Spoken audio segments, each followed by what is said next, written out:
bill's objective is legitimate, but the definitions and applications are overly broad. The regulatory approach duplicates existing legal institutional frameworks.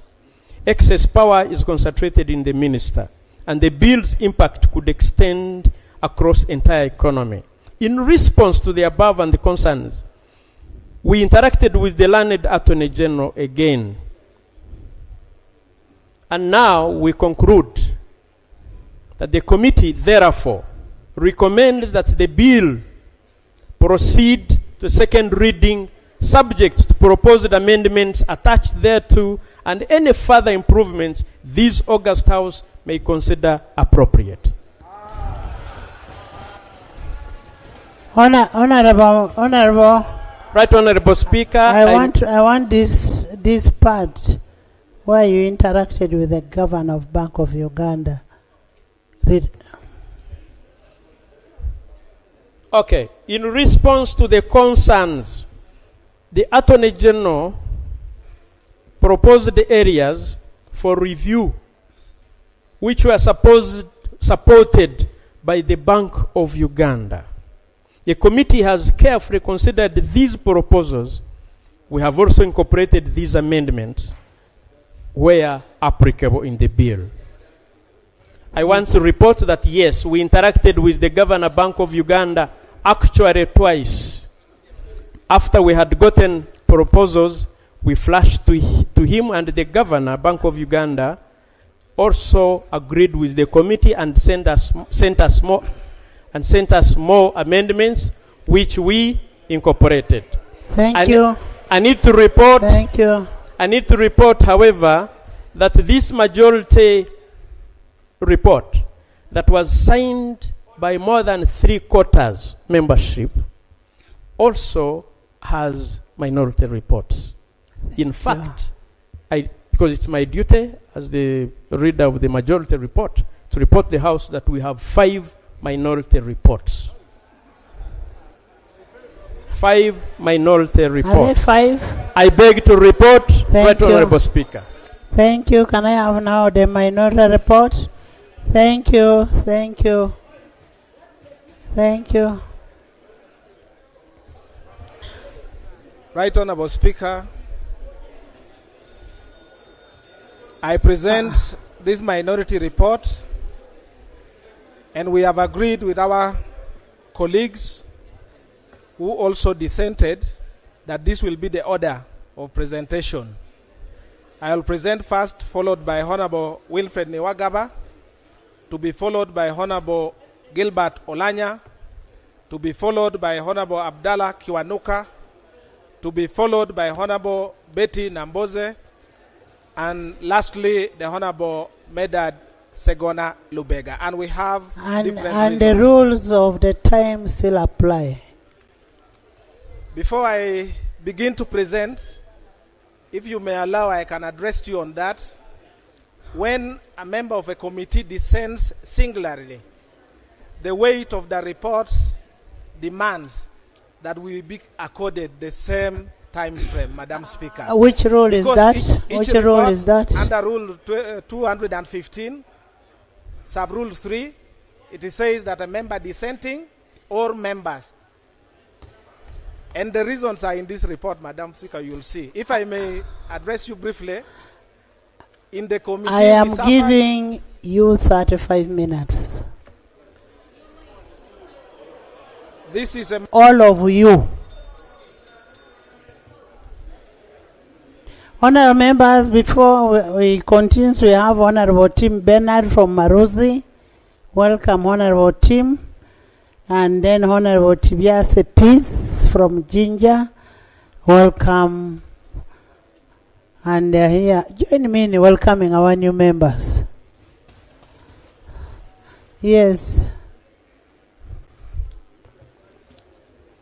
This is a minority report, Madam Speaker, in substantial dissent of the majority report of the Committee of Defense and Internal Affairs. Honorable members, can we listen to the report?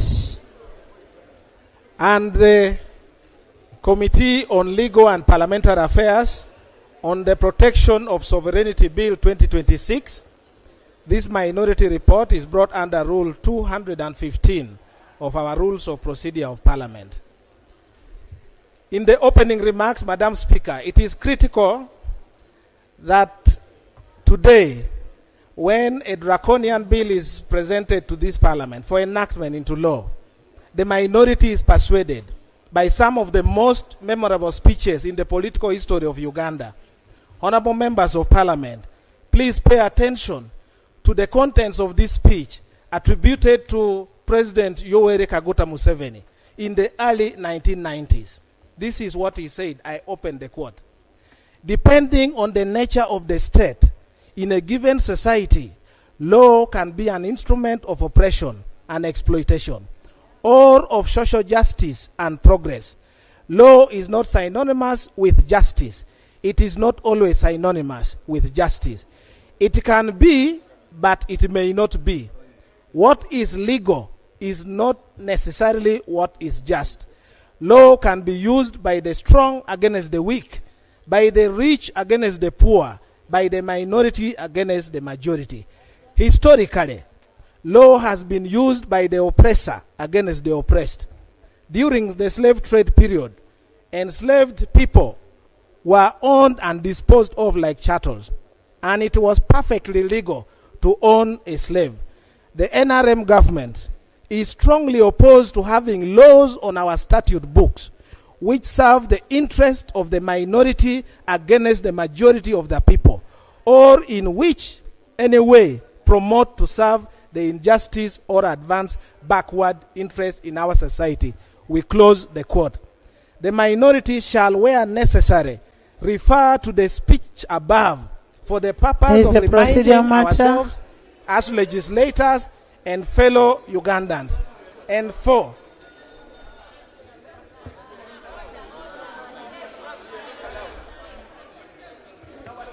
Right, Honorable Speaker.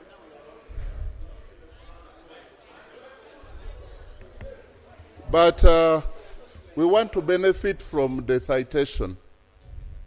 When you're citing, you're quoting somebody, you've stated the date, you could also tell us where that speech was You made. can find the source.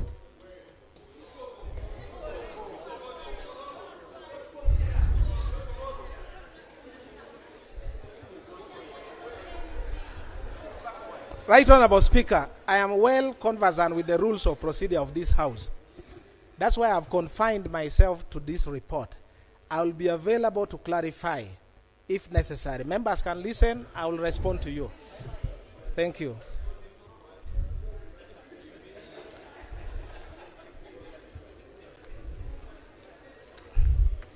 The minority report, where necessary, shall refer to the speech above for the purpose of reminding ourselves as legislators Can I and have fellow a chance to have a Ugandans. copy? Can I have a copy? Yeah. Me, I don't. Me, I'm analog.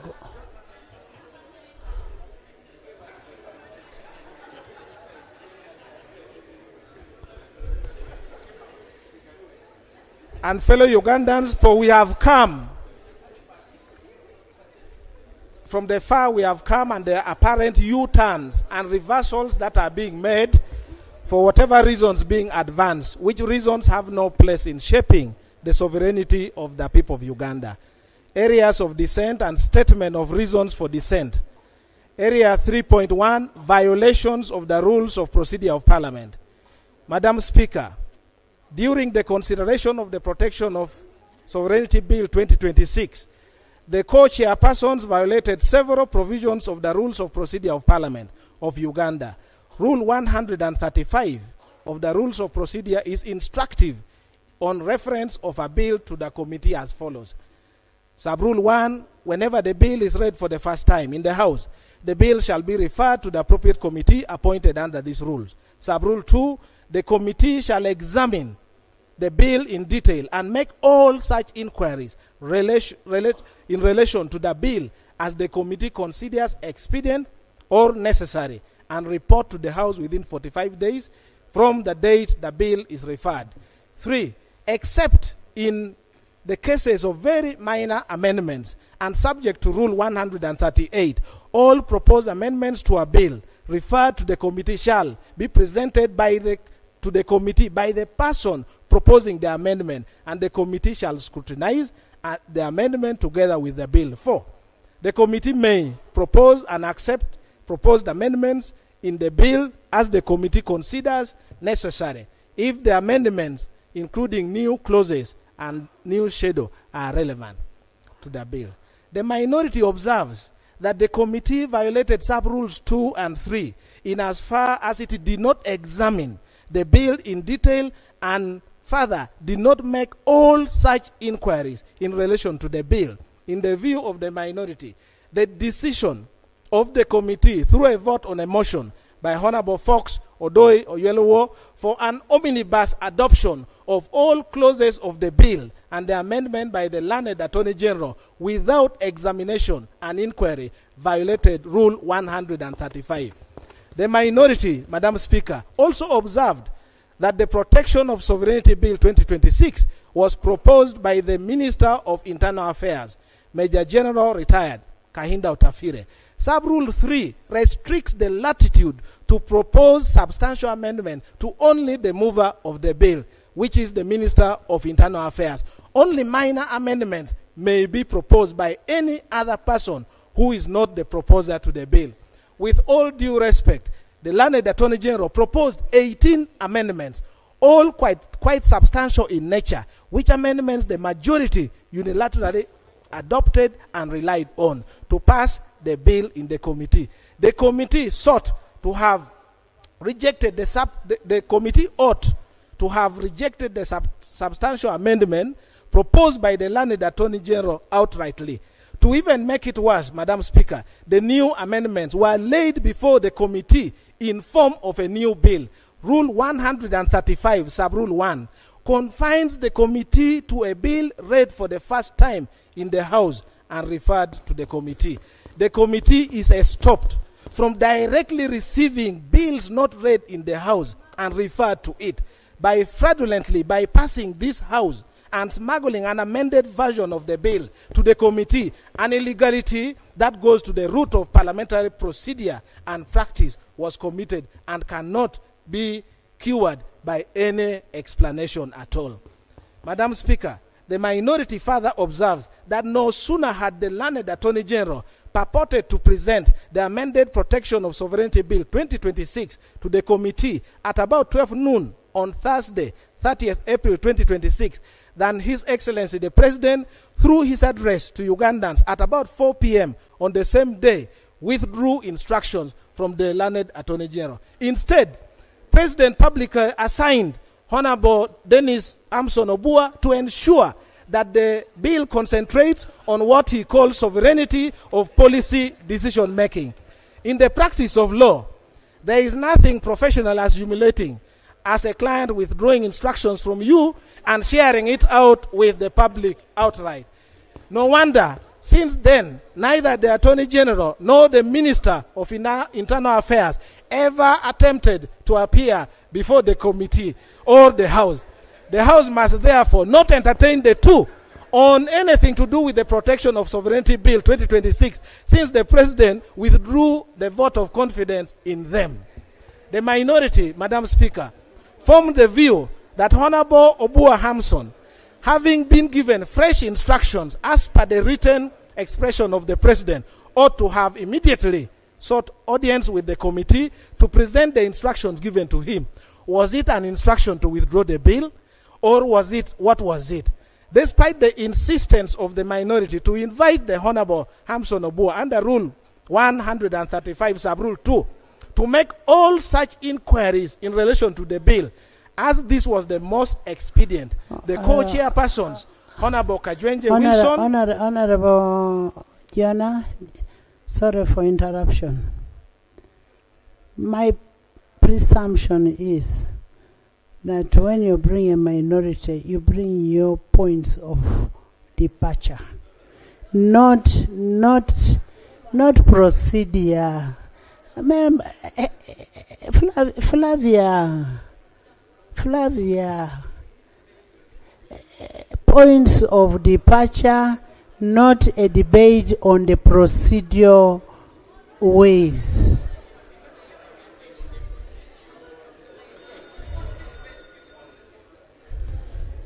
Madam Speaker, respectfully, this is one of the points of departures that I had. Which one? Which one? Under subheading 3.1, I said areas of dissent and statement for reasons of dissent as provided in the rules. The first was violations of the rules of procedure of Parliament. And I am explaining under Rule 135 that the committee ought to have examined and on its own move to go and inquire, to make inquiries. And my point is, having come to the attention of the committee that Honorable Obua Hampson was assigned, the committee ought to have moved itself to request Honorable Obua to come and substantiate. It goes to the root of my dissent, Madam Speaker. So the committee went to Honorable Obua? Oh, they should have. Thank you, Madam Speaker. The co-chairpersons were evident. Madam Speaker, this is important. The co-chairpersons, Honorable Kajwenje Wilson and Honorable Baka Mugabe Stephen, were evidently partial, hostile, and continuously switched off the microphone of members in the committee they perceived to be against the bill. Contrary to the established practices of availing physical copies of submissions of stakeholders to members of Parliament at the retreat, members of Parliament were instead told to physically get copies to members of Parliament. Instead, were told that physical copies could not be availed since Parliament was on a weekend. The views of Madam Speaker, views of selected stakeholders were instead sent to members on WhatsApp to read on their phones. Members who were not on WhatsApp or whose phones could not open the WhatsApp were effectively denied critical document. Madam Speaker, the privileges of a member of Parliament were violated to the extent that some of the members of the committee had to jump on border to travel to Nassau Road to print the stakeholders' document for their own reference. A passionate plea for the committee to adjourn until Monday, when Parliament is open, for purpose of printing or photocopying the document was turned down. But, Right Honourable Speaker, this gross... I am rising on a point of procedure.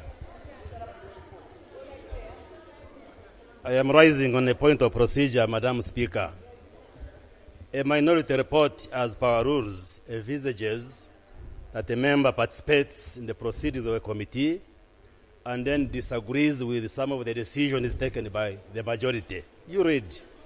But not to come here and tell us stories, how the committee... So, no. Read the rules. This Parliament, while debating reports, is not for storytelling, how members were seated, how they were reading, going on border. What we expect, Madam Speaker, from the minority report is where the member disagrees with the decisions of the majority report, not to waste time of Parliament talking as if he's just reading a story. So is the honorable friend of mine proceeding correctly by wasting our time as Parliament instead of being straight? Honorable Odur, Jonah, I am actually enjoying your story. You continue with the story. Please. Let's continue. Let's listen to the story. Thank you.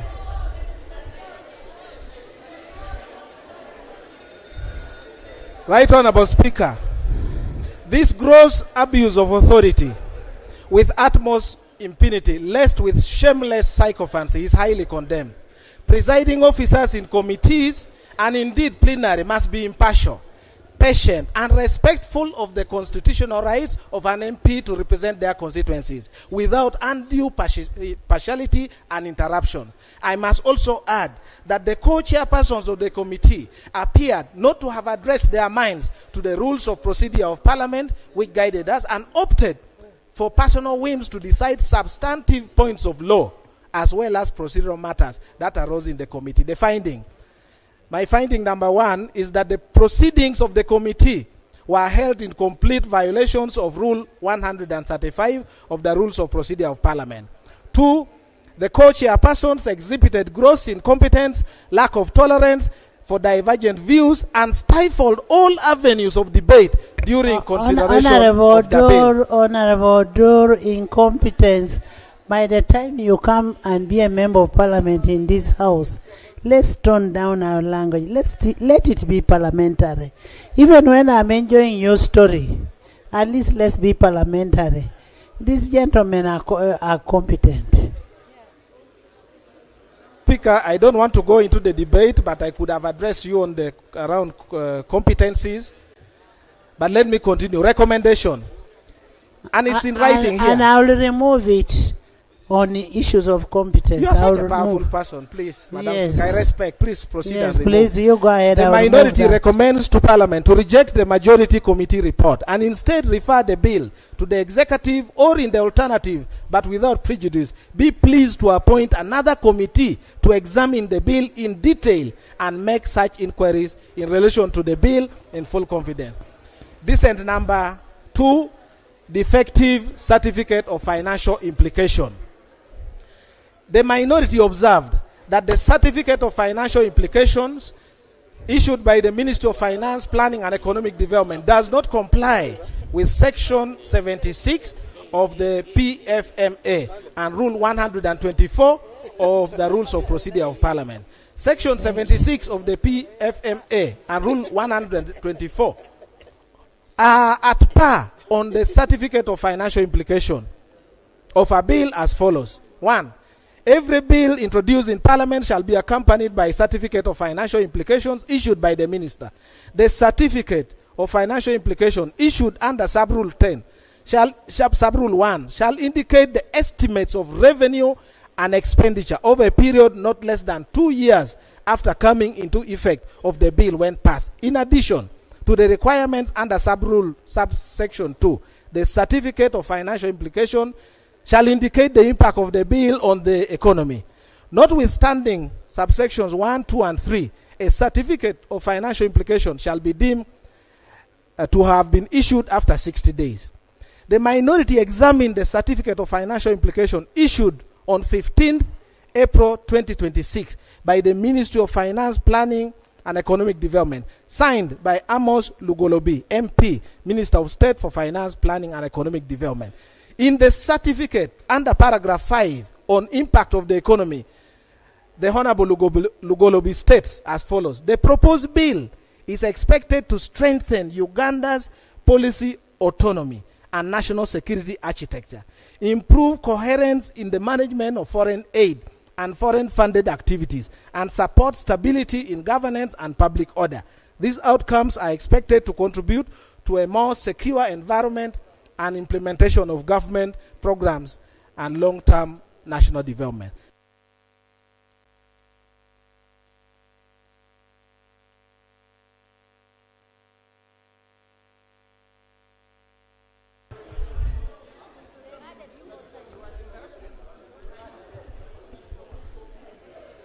The minority draws the attention of honorable members to the sad realities that has befallen this country, that the entire ministry responsible for finance, planning and economic development does not know what constitutes an economy of a country called Uganda, and therefore are unable to articulate the impact of the bill to the economy of Uganda.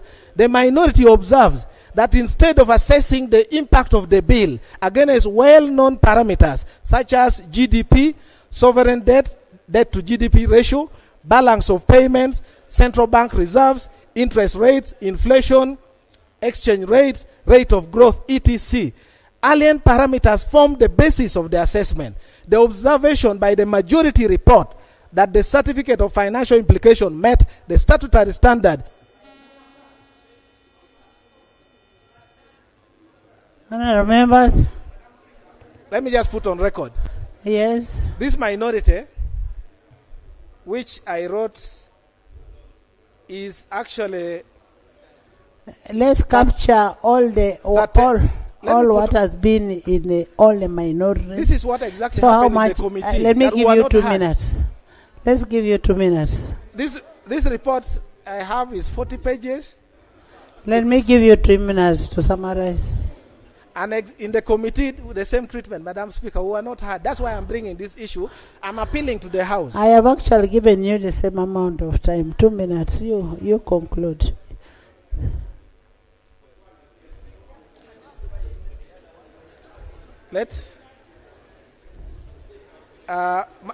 Madam Speaker, I want to put on the record that I cannot conclude in the 3 minutes you have given me, but I appreciate it. If it is your ruling that this report stops at this level, I have no problem. I respectfully submit, and then I can leave, because there is no way I can. And I wanted just to finally, because as you also know, this may be possibly the last time some of us may be in this parliament. Okay. So I wanted you to protect that constitutional right, that little window that the people gave me to be in this house, to represent them. I just plead of you. I may not come back, ever. But that constitutional right for me to present, I wanted to ask that you give me. Jonah, because you've actually spent the 35 minutes. Now, Jonah, I have always told you you're one of the people I will miss in this house. I am giving you an additional 5 minutes, and all the other minority reports, we will capture what is in your minority report, because the time has been taken. Yes.